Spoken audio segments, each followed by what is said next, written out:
All right, want to do a quick Hoophouse update. It is February 1st, 2018. It's probably about 7:30 at night. It's pretty cold outside. You can probably see my breath a little bit. It's going down to about 20 tonight with a little dusting of snow.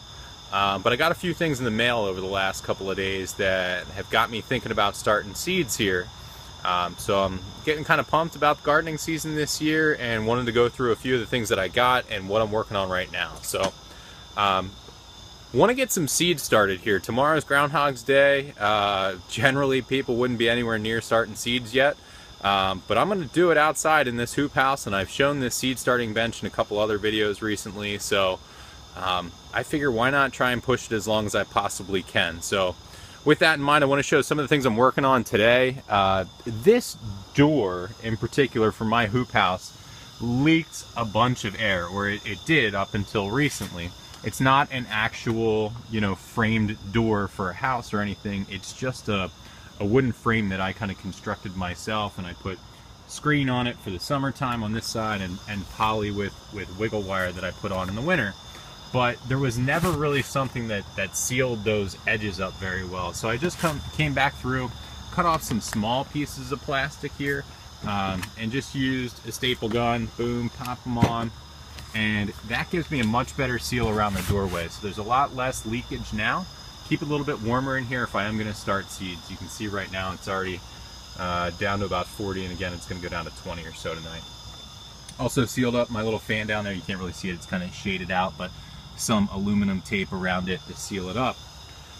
Before I really start this seed starting bench off for a while, I also wanted to test this electrical. I know I mentioned before in the seed starting video, I'm running a heating cable through that thing, so you got to be careful. You got to know what you're doing as far as what all you're trying to put through an extension cord. So I bought this GFI tester, which will at least tell me if the GFI is still working when it goes through this cord. So I plug it in, press this little button, and then go check the outlet in the garage, and sure enough, it tripped everything the way it was supposed to. So I'm much more comfortable now. I do know that the wire is I think it's 14 gauge, so it's rated at least 1,875 watts or something like that, and this isn't pulling anywhere near that. Between the heating cable, the little Inkbird thing, lights and stuff that I kick on, and this really tiny squirrel fan, this thing's like 20 watts. It's crazy.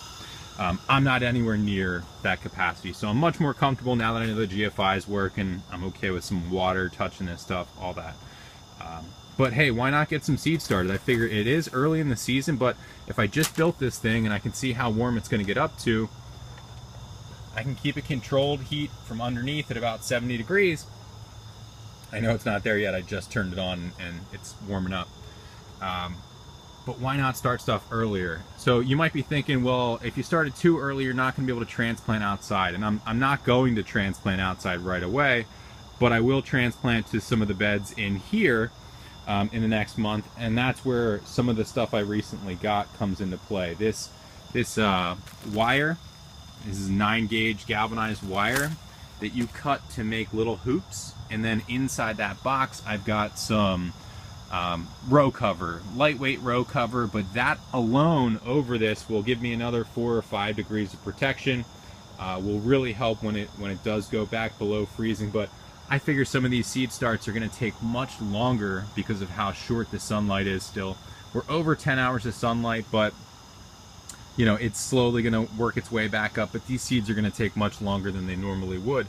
But I'm pretty comfortable that the heat underneath will keep them alive. So hey, why not get some of my most cold hardy stuff started? Kales, collards, certain lettuces that I think are tolerant enough. I will just start and just see what happens. And I've got enough room to do 9 seed flats here at any given time. So I'll just do them in succession. I'll do 1 or 2 now, do another one in another 10 days or 2 weeks or so. That way, if they don't make it and then it is too cold for them, I've got another one right behind it. So that's what we're working on. Just want to give a quick update. Hope you like it.